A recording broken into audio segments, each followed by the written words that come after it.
everybody, and welcome into another episode of the Fourth and Goal podcast. I'm your host, Drew, alongside Rob, and today we're coming at you with a Super Bowl preview episode. That is right, the Super Bowl is only a few short days away. This episode is coming to you a little bit later. Rob had to do some work yesterday. We do live busy lives, sadly. I wish we could talk football and think football 24/7, but c'est la vie. Either way, we're going to be previewing the Super Bowl, doing some prop bets that we're going to have some stakes on the line, so stay tuned for that. But Rob, why don't you tell the people how you're doing today? Man, it's one of those bittersweet eras because you got the Super Bowl coming up and then there's all that hype. And then there's this sad, it's like a Sunday evening. You know, then there's no more football, a.k.a. there's work on Monday. So just savoring these couple of days. Got a little Pro Bowl watching in for better or for worse. And so I mean, we got, 3 as of this day of recording. We got 5 days until the Super Bowl. Let's go. Yeah, it's the classic bittersweet symphony where you're super excited for the Super Bowl, but then you know we're not going to get football for 7-8 months after it, which is just that's the sad part for sure. But either way, exactly. Well, let's not focus on that. Let's focus on the big game ahead. Yeah, and we can watch the UFL or USFL or whatever the heck it is when football's done, right? They just merged again, right? It's like the XFL and the UFL are making the XNFL. Who knows? But we'll talk about that in the off season. Yeah, if we're desperate. Yeah. Either way, let's get into a few of our news and notes from around the league before we get into everything else. And we're going to start with Patrick Mahomes' father got a DUI. Does that impact his abilities in the Super Bowl? His ability? Okay, the father? Yes, for sure. I don't know if we're going to be seeing... Is he going to be watching in person? Yeah, exactly. Will he be doing this in the rec yard? We don't know. Also, shout out to his mugshot. I don't know if you saw it, but he's all cheery. He looks like a drunk man who's like, uh-oh, I think I'm going to get in trouble now. But anyways, I don't think this is... I think the media makes more of this than it is in terms of Pat Mahomes' performance on the field on Super Bowl Sunday. These guys are professionals. This isn't like it was him getting a DUI or even like his wife or something close. It's his dad. His brother's a kind of a wild character anyways. You got the whole Taylor Swift and Travis Kelce thing. Like, there's a whole lot of narratives and storylines that happen outside of the huddles and outside of the locker rooms. This happened well enough in advance. It's not like it was the night before. You tuck it in, you play ball. I don't think this impacts him. That being said, Pat Mahomes too much. Whether the family and the father, take an Uber, man. You must have enough money in that household to have drivers and Ubers. I don't get it. Yeah. But anyways, what are your thoughts? I mean, to that point, it's not like he just has his son's money either. He was a Major League Baseball player. Right? But either way. So, yeah, I'm fully in agreement. Like, we've already seen Patrick Mahomes have to deal with shit with his brother. So it's like, this isn't that crazy to me. Like, this doesn't seem like that big a story. So let's move on to the next thing, and that is that the Eagles are going to be playing in Brazil. Down in, I believe, Sao Paulo, is it? Yeah, Sao Paulo. Just like the F1. Curious. This is a bit out of left field for me. They're so hyped on Europe. I know we get the game here in Mexico City every now and then. So Sao Paulo, I guess it's a bigger market than we all knew about. I'm excited because I might be able to finagle a trip down there with a relatively convenient location here in Central America. But why not? At this point, we're shipping teams all over to places. You can make a trip out of it. But I wonder when we get a little too far afield. I don't know. What do you think? No, I don't think this is a bad thing at all. I get why they're doing it. Brazil actually is a nation that is starting to like football more and more and more, and they're really wanting to spread the sport internationally. When you look at football versus every other sport, think about the major North American sports. You have hockey even, which is really popular over in Eastern Europe. You have basketball, also really popular in Eastern Europe and South America. Baseball, super popular in Eastern Asia as well as in Central America. But football's that one sport that really doesn't have that same international presence. And I think Roger Goodell, don't agree with him on a lot of things. I think he's a great commissioner, but has some other issues. But I think he's right. He understands football's need to grow and that the sport is only going to get better and more competitive if you get more international people and kids loving the sport, paying attention to the sport. It's already the biggest league in the world, and it really hasn't branched that far out of the United States, which is all the crazier if they're able to succeed in these ventures. So I'm all for it. I think it's a smart move. Yeah, I think from a business perspective, it makes a lot of sense. You got a lot of people that'll buy tickets and go to that game in Sao Paulo. I question a bit of, does taking these games to countries like this actually get kids to play more, which I think can be a very fundamental aspect of this. For instance, Africa is getting a lot of talent into the NBA, and NBA did do NBA Africa. I was actually at the very first one of those, and they're making a big presence felt there, but they're not moving games out there. But I think basketball is a lot easier to play, and it takes a lot less kind of like equipment and structure in schools. Like the way America's built, you have high school football to college to the NFL, and that structure creates a lot of the athletes. And so I wonder, what is the NFL doing? Fine, now you've picked this interest. The game is great. People want to go. It's an event, right? You get the whole aspect of that. But then how do you take it to the next level and actually cultivate kind of the development of these countries and these players to actually be able to step up into the NFL or into college and take it from there? The NBA's done a lot better at that. But I think it's just because all you need is a ball and a hoop. It's like soccer in Brazil, right? These things don't require too much more than lines in the sand and a ball. Yeah, it's definitely easier in those other sports. But again, as you say, football is like, they're doing the right things. And, think about our time in the UK, which how we met. Like, football they'd been playing games there for a while, and there was actually organized leagues that shocked me. Like, I played at our school, like, tackle football for the first time in 10 years. It's like, that was out of completely left field to me. I was shocked they even had that, but it's what was created from having all those games in London. It created that craze around football within the community, and they were actually putting together leagues. And so that's the next step with a place like Brazil. Obviously, this is step one, but if they're able to be successful, I think this is why they keep going to London. This is why they keep going to Brazil. This is why they keep going to, or not Brazil, Germany, why they keep going to Mexico, etc. Like, that is the goal. Yeah, and I think both the new markets aspect of it and also like the American tourism aspect of it is a big draw for the NFL too. It's like you're getting a lot of Americans at these games. That's what I learned in the London games. It's like 50,000 Americans are like getting on the tube and going to Wembley. So we'll see how this plays out. But hey, as someone who lives overseas, spends a lot of time overseas, I like to see this kind of action from America in general, being a little bit more embracing of our compatriots around the world. Yeah. But that's more or less it for the news and notes. We still don't know who the Eagles are going to be playing, but it is going to be a week one match. Could be Steelers.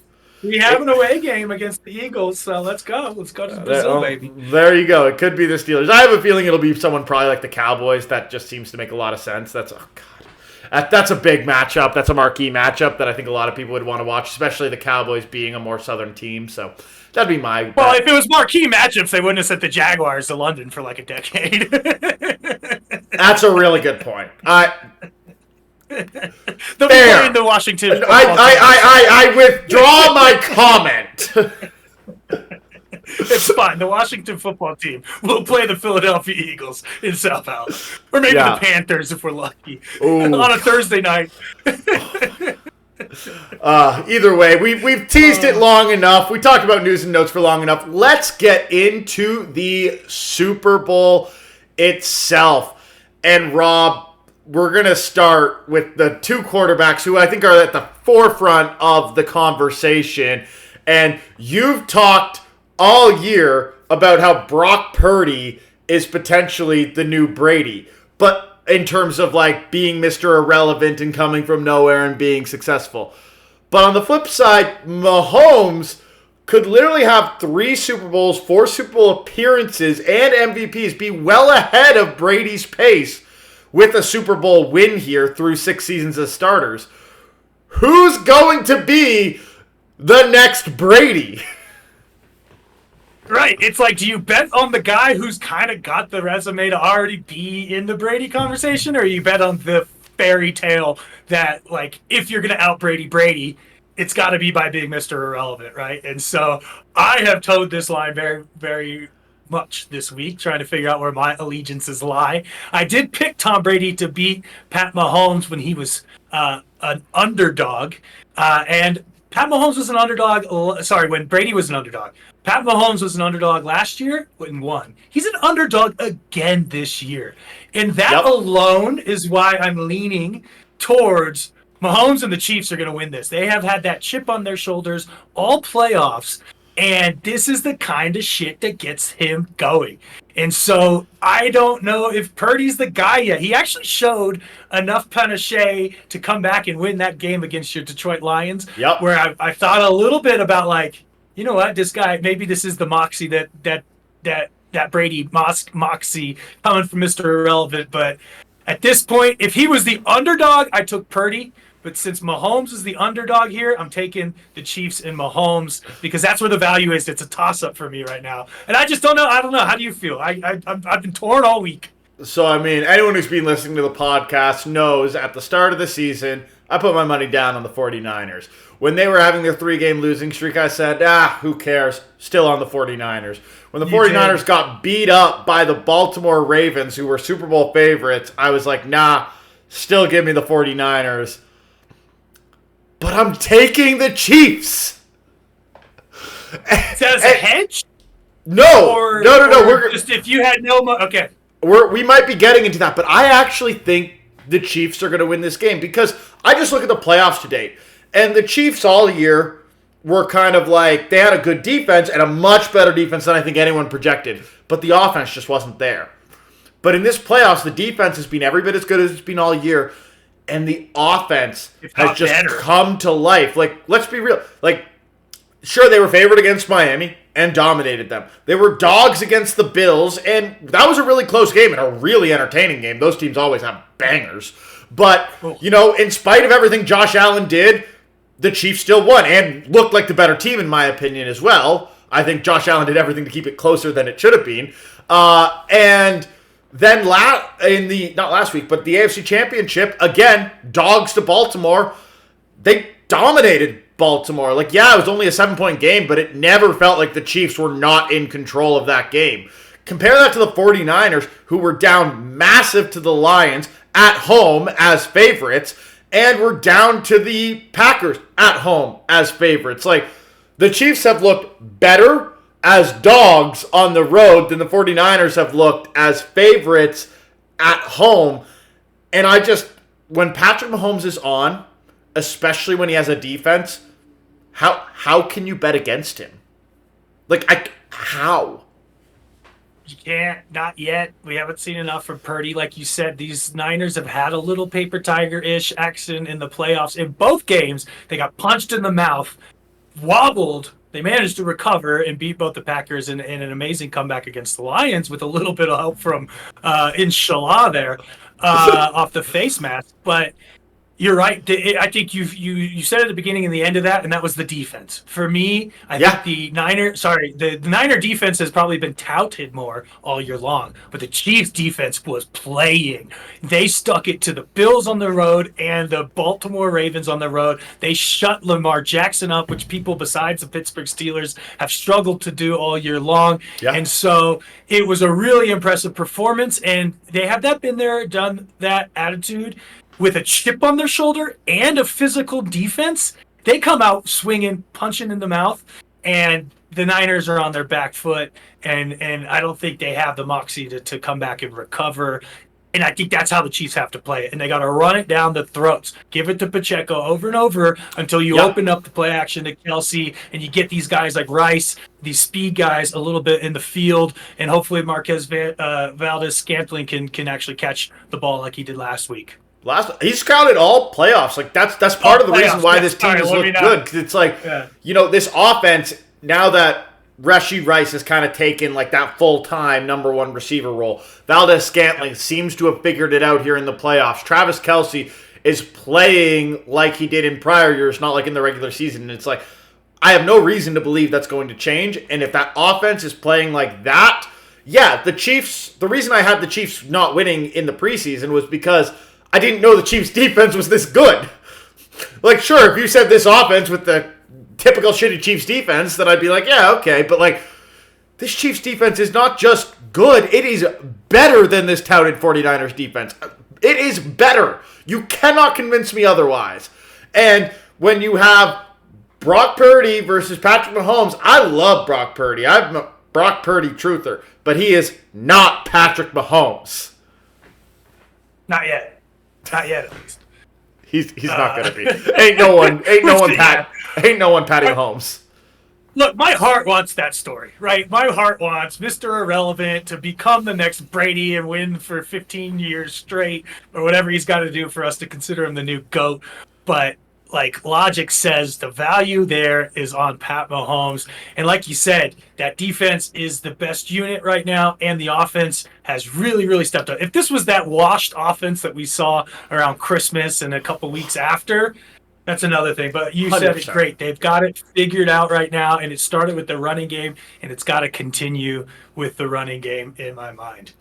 Yeah. It's so tough because, you know, I like the 49ers. I love the 49ers, but it's got to be Chiefs for me. And we have wait, but before we get there, though, what do the Niners got to do then to win? Is this a CMC game? Is this like a Debo blowing up and doing a 300-yard? What do you see as the tokens to victory for them?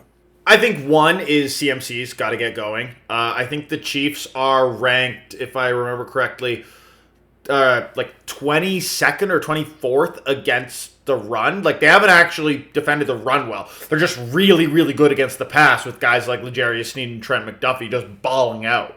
Sneed playing? Pardon? I know he's been an injury risk. I'm pretty sure he's playing. Okay, good. I saw he was on the injury report. Yeah, I don't know confirmed, but I'm pretty sure he's playing. And it's the Super Bowl. I can't imagine him not playing. But like, these guys have been absolutely on fire. But if you can run it with CMC, and I'm not saying he needs to be the only guy that you go with, but if you can get CMC moving, get CMC going, and then pick one of those receivers, because at the end of the day, you can't cover everyone if you're the Chiefs. And if you can figure out who's going to be open, whether that's Kittle up the middle, whether that's Debo Samuel in the flat, whether that's Ayuk down the field, I don't know. But if you can figure that out, you might be able to get something done. You forgot my favorite of those plays. Juszczyk in the flat, baby. Let's go. Take the over. That's the key to victory. It's the modern day Mike Allstott, a fullback, but instead of being a line like a cement factory like Allstott, this guy's he's an interesting little talent. So I want to see a huge third down conversion from Juszczyk to win the game for the Niners. That's what it'll take. Yeah, and that's the crazy thing when you talk about the 49ers is you got like a guy like Kyle Juszczyk on many teams is not option number 5, and like Jawan Jennings, I think Jawan Jennings is the best option 6 in the league as well. Like Jawan Jennings, I actually watch him play. I think he's a really good player, but like he just gets no attention because he's so buried in the options for the 49ers. Yeah, he'd be starting on the Steelers for sure. Absolutely. Oh, I see a cat. I see a cat. Yeah, we have a little cat action. Here, get down, buddy. The other name you mentioned that's got to come out and compete, who we haven't seen a lot of in the playoffs, is George Kittle. On the offensive side, he has not been very explosive. He's been a little bit of a non-factor in those 2 games. I don't actually discredit George Kittle for that, because this is George Kittle's MO. This has always been George Kittle's MO. Yeah, and it's not saying, but I think And it's not him. It's the scheme. It's that Kyle Shanahan, this has always been Kyle Shanahan's MO. He basically says, I figure out a matchup and I exploit it, which is why when Kittle goes off, he goes off. But Kittle is so good as a run blocker and so good as a pass blocker that, like, if Debo Samuel or Brandon Ayuk or whomever it might be is kind of the, like, option in Kyle Shanahan's game plan, he's just going to be like, okay, George, you're going to stay in on, like, 40% of pass routes, and you're not going to be the primary option on the other pass routes. Compare that to like a Kelsey. Kelsey's 99.9% of pass plays. Kelsey is out in like running routes. George Kittle is not, because he's so effective in other areas, and that's the one thing that people have to understand. George Kittle, his value is not exclusively as a pass catcher. For sure. But I'm saying if he has a big game, look out Kansas City. Right, sure. That's where I was going with that. Because you're right, he's a scheme guy. Yeah. But if it's one of those games where he's 5 catches, 100 yards, and a touchdown or 2, then that means they got the CMC working, the play actions working, they're finding him on big plays. Yeah. Yeah, a few other storylines to get into before we head over to Uncle Bob's betting, or Best Bets with Bookie Bob, sorry. With Uncle Bob. We have Taylor Swift going to be at the Super Bowl. Is she, though? Because I know she has a concert in Tokyo. Will she be able to make it back? The world wants to know. I don't care. Well, funny enough, there's a guy who tracks her private jet, so I'm sure he'll be able to. Of course, he tracks Cubans and all these other rich. It's like one of those watch the billionaires and make sure they're not taking over the world. Is this the same person who tracked the Shohei Ohtani plane to Toronto where he wasn't actually on it? It might have been him. It's the same guy that's been in beef with Elon Musk and stuff. Anyways, he'll let us know well in advance if we see a private jet of Taylor Swift's going from Tokyo to Vegas nonstop. Yeah, but she is the number one polluter. I was digging way too much into this Wikipedia wormhole that her private jet flies the most pollution into the world. So if you want to blame a celebrity for global warming, it's our girlfriend. I wouldn't do that because I love Taylor Swift. But I mean, I have no problem. Horrible things said online. I have no problem with Tay-Tay, and I also look at it and say, at the end of the day, private jet emissions are not the reason global warming is happening. It is pretty minuscule. No. Either way, though, a lot of other things going on. Yeah. Either way, let's move over to Best Bets with Bookie Bob, and you have something a little fun for us today. Yeah, we figured we'd mix it up. Like we said, the Super Bowl is both this bittersweet moment, and so go big or go home is pretty much the theme for this. I'm sure some of you guys play this at home. A lot of prop bets out there. You want to get some action on most of them because who doesn't want to be a degenerate gambler on things like coin flips and halftime shows and timeouts and challenges and things of that nature. Drew says that's him, but I bet you if he was a couple margaritas deep in Vegas, he'd be gambling on the Greyhounds too. So with that in mind, what we did, we put together a 30-pick prop bet. So essentially we both have the same 30 categories. It's going to be things like money line, over under, what color Gatorade is poured at the end. And every one you get right is worth a point. So if you get all 30 props right, you get 30 points. It's head to head, me and Drew against each other. If it's a one that's not just like a 50-50 yes, no, then it's a 0 points if you don't get the correct answer, like the color of the Gatorade, for instance. And so we're going head-to-head to see who can bet the most prop bets correctly. So, Drew, if you want to get those up, maybe they're already up. Let's get them up right here.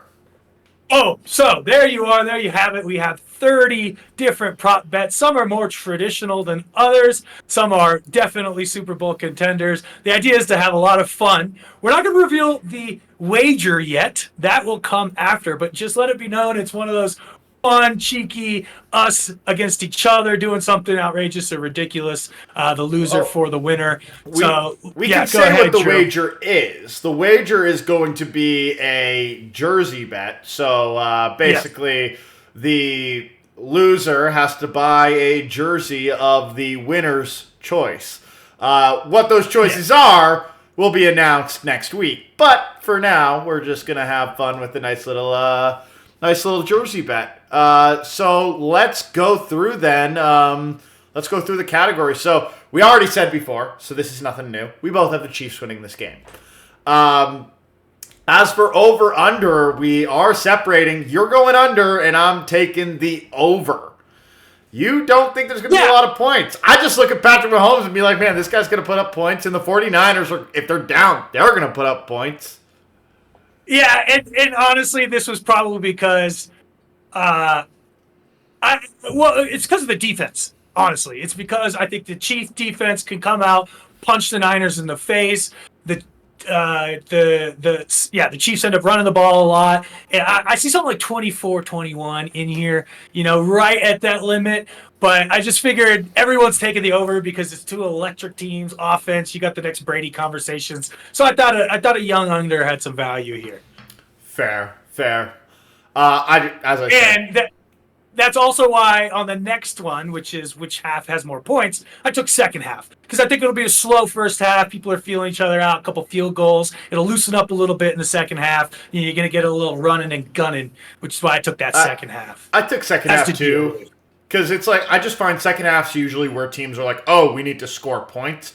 Versus first half's where it's like you want to kind of establish the game plan. So That's just me being, just thinking about it. And then, National Anthem, over under 100.5 seconds. We both took the over. I mean, I always take the over. I understand it can hit the under, but I feel like everyone just wants to hit that last note for like 20 seconds. It's just this like image I have in my head.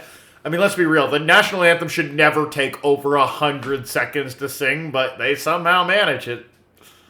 Yeah, no, 100%. And I think last year was actually higher. I don't know who's singing it, but they want their screen time. They'll last longer than a minute and a half, if not 2 full minutes. So take the over. It's easy.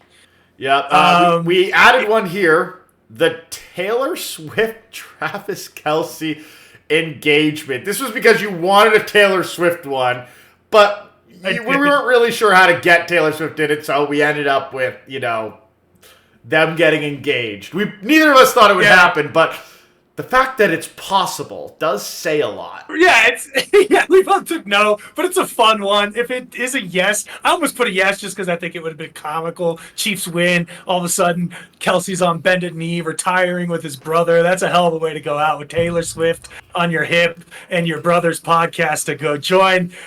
We were going to do something like amount of screen time, seconds, but this is a very measurable yes, no. If this is going to happen, probably in the post-game festivities. Let's go over to the coin flip, though. We have 2 options here. Heads or tails. Who wins it? I took tails. It never fails. Won by the Niners.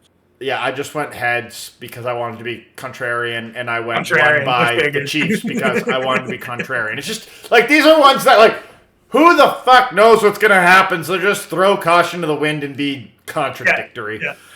Exactly. These ones I would never bet on alone, but since they're in this, they're fun. You're just like, fuck it. The Niners will take it. Yeah. The fact is, like, we might lose like $100 buying a jersey because of a fucking coin flip. Just don't think about it, okay? Just don't think about it, and it's better. Life's better. We have touchback. We both have getting a touchback. Neither of us have a missed extra point. Both of us have a 2-point conversion attempt happening. Which I don't like. I don't like that we have all 3 of those the same, but it's fine. It's fine. There's enough variance here. Yeah. I don't like that we all picked those 3. You know what I mean? Like, and that result of first possession, you have punt. I took touchdown. I seriously considered punt, but I'm like, nah. Me seeing your answers that I'm putting them in, and I wanted to make sure I'm contrary. This was another one where I'm like, I just want to be different. And I'm going to say touchdown, because I think touchdown's very possible, too. Like, someone just drives down, scores, especially if the Chiefs get it. We've seen that happen against the 49ers both the last 2 weeks, so no reason to believe that. And the Chiefs did against the Ravens, I believe, this last game. And the Lions did against the Niners. So that's actually a really good pick. I just took punt because I'm feeling the Super Bowl nerves coming out. And it lines up with your under on the over-under versus a touchdown lines up with my over. So we're playing slightly different narratives, but at the same game. We got... You have a... Turnover battle. You have a fumble. You think a fumble is going to happen. I do not have a fumble. Yeah, I have a pick. No fumble, though. No fumble. Now, the question is, does the fumble have to be recovered? Or if it's recovered by the same team, does it count as a fumble? That would I would say it should be a turnover, I guess. Okay, a fumble that results in a turnover. Okay, I'm in agreement. We'll put that in. And I still think there will be one of those. Again, I'm on this defense thing. I think it's going to be a tough, hard-hitting game. A lot of running involved, and we've seen a lot of fumbles in this playoff. The Niners forced a couple against the Lions, I believe, and there was a couple on the Ravens. especially close to the end zone. So I just think there's going to be a fumble here. And I think there's going to be a pick. I think again, this is kind of in line with the theme that I'm going with here. Defense oriented, turnovers, bit of a rough first half is what I'm anticipating. Hopefully we get some fun turnovers. Yep. So you have a fumble and an interception. So minimum 2 turnovers, but no defense or special team touchdown. We're both on no on that one. Which I had yes for like the longest time, and then I became a coward is what happened. Yeah. You're a coward, like me. And if that one hits, I'm going to be very upset. By the way, more than any because it's the one I changed at the last minute. But anyways, fair. And then first timeout called. You had Chiefs again. I got to be contrarian. I went 49ers on that. And I picked Niners to win the first challenge because I had Chiefs doing the first time out. But technically, if someone takes a challenge and loses it, that becomes the first time out too, potentially.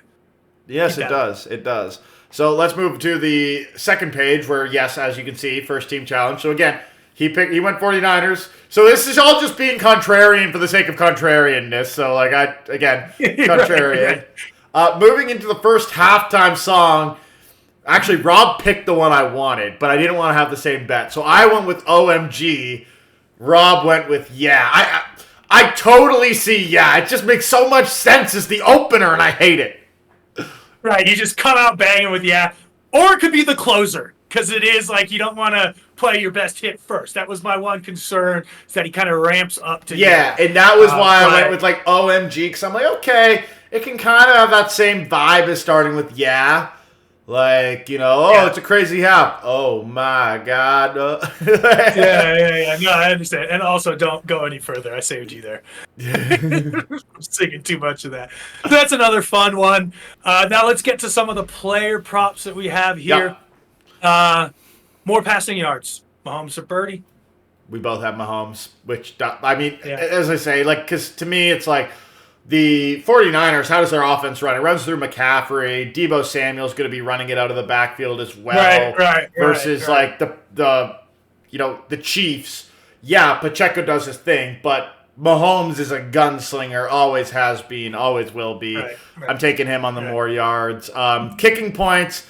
This one, we're different, but this was not for contrarian sake. I 100% have Harrison Butker. This guy has a fucking leg on him. Moody has been missing some field goals. Missed one against the Lions from 48.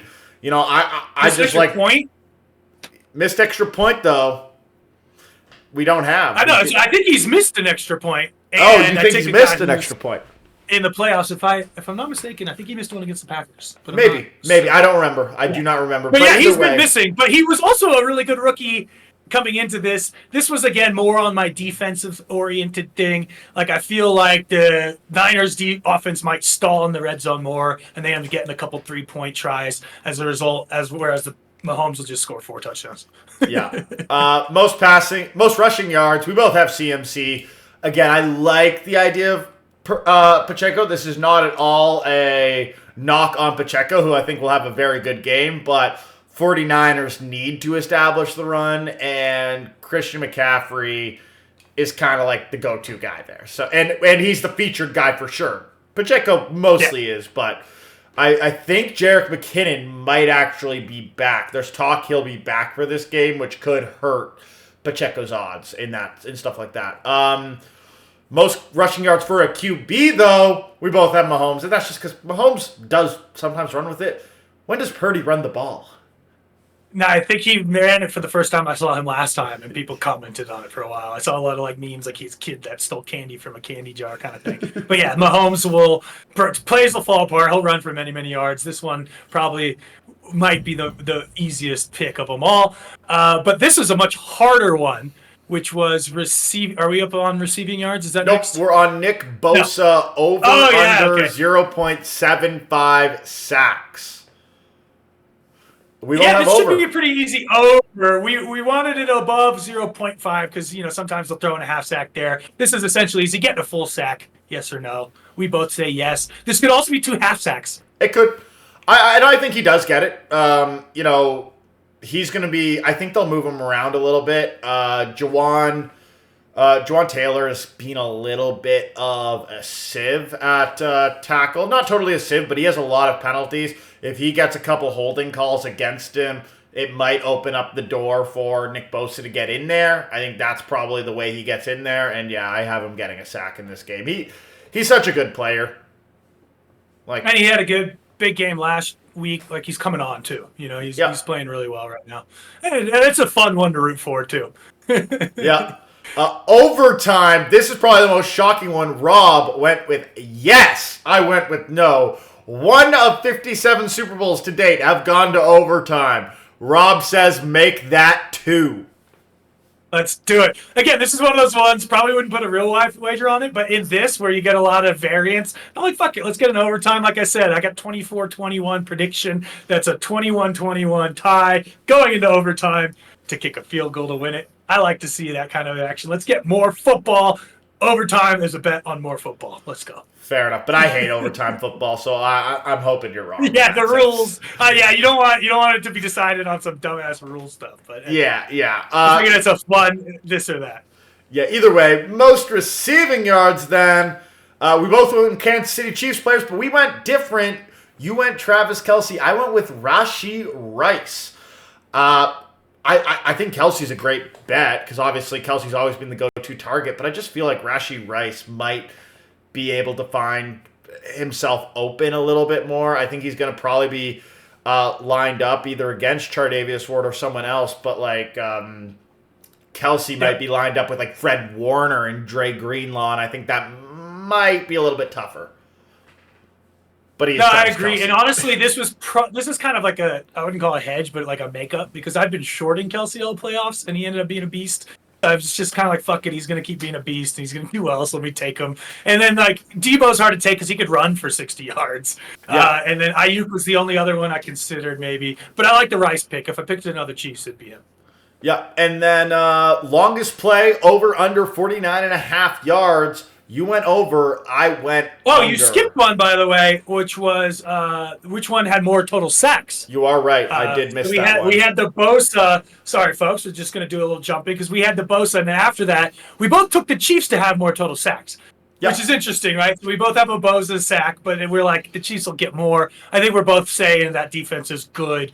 Purdy can't scramble as well. They exactly. That's 100% it. It's to me, it comes down to the scrambling ability. Purdy is going to take sacks a lot more than Mahomes will. Doesn't mean I don't think Nick Bosa can get back there, but that's exactly what the bet's on. But yeah, so longest play, over under 49.5 yards. You have the over. I have the under. So you think a big play is coming. To me, I'm like, who's the big play option? The only guy I can see realistically getting that big a play is Marquez Valdes-Scantling.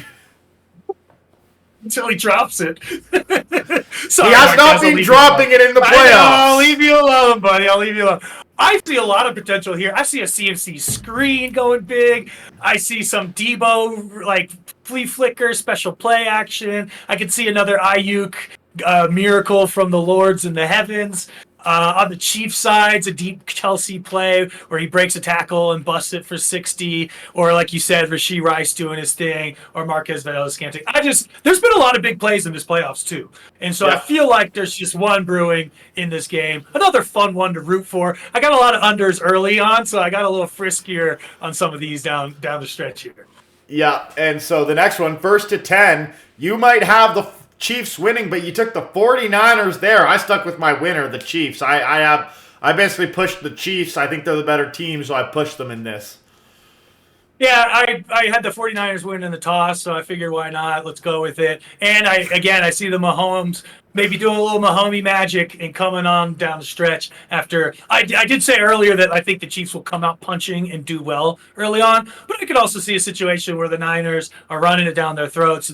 Everything that everyone thought the Niners were all year is clicking, and therefore Mahomes got to pull a little rabbit out of the hat and give us some action down the stretch. So I think that's a more exciting game, which is why I might have gone here. Niners get to 10 first. And then three more. So we got shortest TD. Over under 1.5 yards. We both said there's going to be a 1-yard TD. To me, that's just Christian McCaffrey territory. That man just scores 1-yard TDs like it's his day job, which it kind of is. That too, and my big thing is penalties in the end zone. penalties in the end zone are on the 1 yard line. So if there's a penalty in the end zone, it makes it very easy for a Philly special type of play to be called up and just get that over the line. So that's kind of why I picked this when it comes to playoff games, because I think they're intense. I think there's going to be a foul in the end zone, and then that makes it an easy score from there. Yep, and then MVP, we both have Mahomes, which makes sense. We picked the Chiefs to win. I released a video yesterday that basically talked about if the Chiefs win, Mahomes gets MVP. That's just how the team works, right. And everything we said. Where the Niners could be CMC or Purdy or Debo or even Bosa, right? It could be any. Yeah, the Niners seem to go many different ways, but the Chiefs really does seem like it's just Mahomes. Then for color of Gatorade, I also added an extra U as a Canadian, spelling it the right way, unlike Americans. Get rid of the Queen. She's no longer irrelevant. Well, she's not our monarch anymore. That's the king with cancer. Is that too soon to say? Well, you should have thrown their tea in the bay, anyways. But anyways, I saw you went color. Yeah. You have blue. I have clear/water. I don't think it's going to be Gatorade. I think it's going to be water. I think that's a better bet. There's probably more water bins like around. I almost went with yellow-green just because I wanted to get two options. But then I was like, well, is there green Gatorade? So I went with blue just because I think that's a very... fuck. Like I said, some of these are just like... It's a common one. It's a common one. It's a common one. Red's my favorite to taste, but I think blue will be out there. I did a little research, actually. Blue's pretty common. Blues come up. Blue's it's not quite orange, but like it's in there. And I feel like if I'm a player, I'm not pouring water on the coach. I want him sticky. You gotta get him. You gotta get him with sugary. Yeah. But I have the Chiefs winning, and Andy Reid's already had it a few times. He's probably sitting there like, you better not put some fucking sticky shit on me. If you want to pour it on, put water. I don't care. Red would have been a good one because both teams are red. So maybe big red. Maybe they're channeling the red Gatorades or whatever. So, anyways, that's another fun one to end it on. Either way, that is it for Best Bets with Bookie Bob. But quickly, before we end this episode, Rob, are you making any bets this week? Other than this bet between us? Or do you know? Yes. The one bet I'm going to make is, I think. You know what? I'm saying it now, so I'm sticking to it. $20 Chiefs money line. Let's go. Well, I'm making the same bet, but I'm a bit of an aggressive guy. I'm going $100 Chiefs money line. Now, this is primarily because I hedge on my San Francisco 49ers Super Bowl pick, which I bet $20 preseason at plus 1,000. So this basically guarantees me to walk away $100 richer at the end of this. This is free money for you. You're playing with house money. It's a good place to be in. Yeah. You got Chiefs and Mahomes as an underdog. What has he done to be an underdog in the Super Bowl? It's the same reason I took Brady against Mahomes. I'm doing the same thing here. I'm taking Mahomes and the Chiefs to beat the young and Purdy. Maybe he becomes the next Brady. If he does, he's got to pretty much do it this time. I just haven't seen enough out of him, and I think Mahomes will take it. Yep. I don't know if I want that, though. No, but I think at this point we're stuck with it. Let me be clear. I am cheering 49ers. I am rooting for the 49ers. Everything I've said, I understand. I've basically been bowing down at the, pedestal of Mahomes throughout this episode. That doesn't mean I'm picking Mahomes to win. I'm picking the 49ers. Yeah, exactly. I want Purdy and the Niners to win, but my money wants Mahomes and the Chiefs to take it. So $20 on the Chiefs. You got a hundo. Anything else, or do we see you guys after the big game? Nope, that is it. We'll see you all after the Super Bowl. It will be the last episode we are releasing here on Wednesdays. After that, we are going to move to a weekend recording schedule throughout the offseason. Just easier for both of our schedules with working full-time. So the episodes will likely be released on Monday afternoons. Either way, that's it for this episode. I hope you all have a great time watching the Super Bowl. We'll see you all next week. Peace.